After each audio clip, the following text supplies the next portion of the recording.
बीच हैं, पहले भी जनता के बीच में थे, आज भी जनता के बीच में हैं। ऐसे में पार्षद जी, जिस तरह से देखा जाए चुनाव की तैयारियों में हैं आप, महिलाओं के लिए शिक्षा व्यवस्था पे, स्वास्थ्य व्यवस्था पे और युवाओं के लिए क्या क्या व्यवस्था है? नुआव में शिक्षा व्यवस्था की स्थिति बहुत ही भयावह है।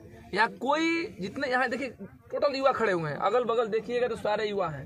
और यहाँ कोई टेक्निकल कॉलेज नहीं है कि जो लड़के टेक्निकल कॉलेज में पढ़कर नौकरी पा सकें। यहाँ हम लोग के यहाँ कोई ग्रेजुएशन का कॉलेज नहीं है, तो हम लोग बहुत अभी पिछड़े हुए हैं इस क्षेत्र में विकास के नाम पर। तो यहाँ टेक्निकल कॉलेज स्थापित कराना मेरे लिए पहली प्राथमिकता होगी नुआव में, कि बच्चों को रोजगार मिल सके। अगर जब तक लोग टेक्निकल जमाना है और टेक्निकल जब हमारी पहली प्राथमिकता है नुआव में टेक्निकल कॉलेज स्थापित कराना। हमारे यहाँ स्वास्थ्य विभाग की व्यवस्था बहुत ही खराब है। स्वास्थ्य विभाग में अभी हमारे घर में कोई अगर बीमार हो जाता है तो यहाँ से ले आकर हम लोगों को सीधे भभुआ का वाराणसी ले जाना पड़ता है, और नुआव में उस तरह की व्यवस्था नहीं है जिससे हम लोग अपनी व्यवस्था को चला सकें। ऐसे में युवाओं के लिए आपने टेक्निकल की बात किया है। जिस तरह से देखा जाए युवा बेरोजगार हो चुके हैं, यहाँ पे महिलाओं को देखा जाता है तो महिला प्रत्याशी भी हैं आप प्रतिनिधि हैं उनके, माता जी आपकी। जिस तरह से देखा जाए तो महिलाओं के लिए क्या सोच रखे हैं, क्योंकि उधर प्रधानमंत्री नारी सशक्तिकरण का अभियान चला रहे हैं, तो आपकी क्या सोच? नहीं, हमारे प्रधानमंत्री महोदय जो योजना ला रहे हैं उसको धरातल स्तर पर जो गरीब गुरबे लोग हैं उनके यहाँ स्थापित कराना। योजनाएं तो बहुत चल रही हैं, लेकिन गरीब लोगों के यहाँ वो योजना पहुंच नहीं पा रही हैं। उस योजनाओं को गरीब लोगों के यहाँ पहुंचाना मेरी पहली प्राथमिकता है, और जब योजना वो पहुंच जाएगी तो रोजगार की दिक्कत यहाँ पर नहीं होने वाली है। पार्षद जी, जिस तरह से चुनाव की तैयारी में हैं आज, और सबसे पहली बात यहाँ की स्वास्थ्य की बात करते हैं, क्योंकि कोविड-19 जब जिस तरह से चल रहा था, कोविड-19 के दौरान में काफ़ी समस्याएं भी देखने को, कहीं मास्क, कहीं हॉस्पिटल की समस्याएं, कहीं ऑक्सीजन की समस्याएं, तो कहीं बेड का अभाव।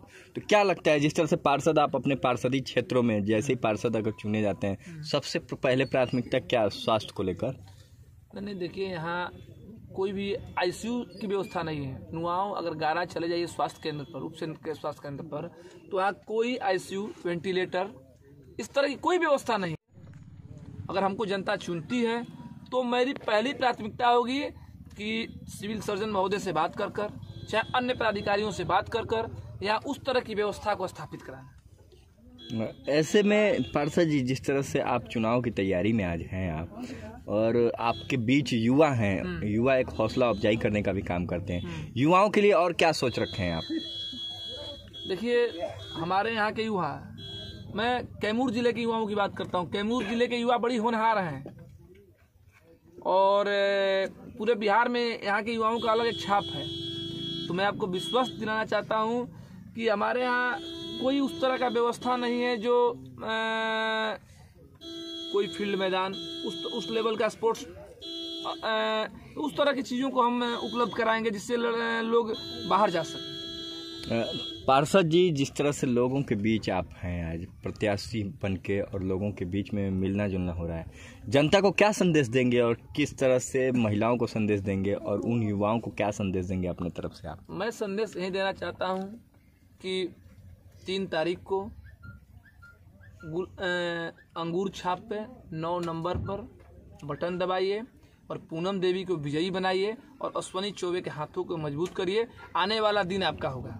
पार्षद जी, आपके पार्षदी क्षेत्र के पंचायत में, कई पंचायतों में हम लोग गए, लोगों ने आरोप लगाया कि मुखिया जी ने 2-2 हज़ार रुपये शौचालय के नाम पर हम लोगों से लिया है। ये किस तरह से, और इस पे हमारा कमेंट कोई नहीं है। मुखिया वही पंचायत का बात है, किस तरह का व्यवस्था है, किस पंचायत आपके पार्षदी, इस पे हम कमेंट नहीं करना चाहिए। आपके पार्षदी क्षेत्र में ऐसा है इस तरह से, इसलिए पूछा जा रहा है। नहीं, अगर उस तरह की व्यवस्था पूर्व में लागू हुई होगी तो उस पर हम लोग नजर बनाए रखेंगे। आने वाला दिन में इस तरह की व्यवस्था नहीं लागू होगी। पार्षद जी, आप युवा हैं, क्या सोच आई कि आप राजनीति में आ गए, किस तरह से? देखिए, हम लोग छात्र जीवन से ही राजनीति में आए हैं। हम लोग काशी हिंदू विश्वविद्यालय के छात्र हैं और मालवीय जी के नगरी से निकल कर हम लोग आए हैं, तो वहीं से राजनीतिक जीवन की हम लोगों की शुरुआत है। और हम लोगों का जनता सेवा करना ही मेन उद्देश्य है। हम लोग पैसा कमाने के लिए राजनीति में नहीं आए हैं। हम लोग जनता के बीच रातों दिन दिल में एक रहना और मान सम्मान कमाने के लिए हम राजनीति में आए हैं, और मैं जनता से आशीर्वाद की आकांक्षा रखता हूँ। पार्षद जी, जिस तरह से महिला प्रत्याशी हैं आपकी माता जी ने, महिलाओं के लिए क्या आप किस तरह से उन लोगों को क्या कहना पहले ही इस चाहेंगे? क्वेश्चन का जवाब मैंने दे दिया कि जो महिला सशक्तिकरण की सरकार ने कई स्कीमें लागू की हैं, उसको गरीब गुरबे महिला लोगों को स्थापित कराना, उन लोगों को उस चीज़ का लाभ दिलवाना मेरी पहली प्राथमिकता होगी। जो लाभ नहीं मिल रहा है, जो बीच बिचौलिए उसको माध्यम से उड़ा ले जा रहे हैं, उस बिचौलियों को खत्म करना मेरी पहली प्राथमिकता होगी। बिचौली की बात करते हैं, देखा जाता है वैसे भी कि कहीं जीविका का योजनाएं चल रही हैं तो कहीं लघु उद्योग योजनाएं चल रही हैं, कई योजनाएं चल रही हैं, लेकिन धरातल पे नहीं उतर पा रही। क्या वजह हो सकता है पार्षद जी? नहीं, यही ना, इसीलिए यहाँ का नुआव जिला परिषद के प्रतिनिधि कमजोर हैं। जो जिला परिषद प्रतिनिधि हैं वो कमजोर है, वो गरीब तबके लोगों की आवाज़ नहीं उठा रहे हैं, गरीब तो लोग तबके लोगों की बात नहीं कर रहे हैं। तो जब तक आप इसमें बात नहीं करिएगा, जब तक आप उस बात को रखिएगा नहीं, तब तक इस तरह की समस्या आएगी। पार्षद जी, आखिरी सवाल अब आपसे, और ऐसे भी देखा जाता है कि युवा हैं आप, राजनीति में कितना अनुभव आपको? पार्षदी चुनाव एक ही बार सीधे राजनीति पर आप? नहीं, देखिए, हम लोग चुनाव में तो भले ना लड़े हो, लेकिन हम लोगों ने इस पर काम किया है, अध्ययन किया है। और अध्ययन किस तरह से? राजनीतिक अध्ययन किया है। अनुभव कितना? अनुभव तो जनता ने बताएगी, अनुभव हमारे पास है कि नहीं है। हम तो अपने आपको जो चुनाव लड़ता है जानता है कि हम लोग जीत रहे हैं, बहुत अनुभवी हैं हम, बहुत ही मतलब ये है, राजनीति का कोई अनुभव नहीं होता है। हमें मालवीय जी का आशीर्वाद प्राप्त है और मैं काशी हिंदू विश्वविद्यालय का छात्र रहा हूँ, और उससे ज़्यादा पॉलिटिकल अखाड़ा पूरे जेएनयू और वहाँ के बाद डीयू के बाद कहीं है नहीं। तो मैं काशी हिंदू विश्वविद्यालय का छात्र रहा हूँ। मैं आपको विश्वास करा देना चाहता हूँ कि हम लोग राजनीतिक परिवेश से ही उभर कर आए हैं। जी, धन्यवाद।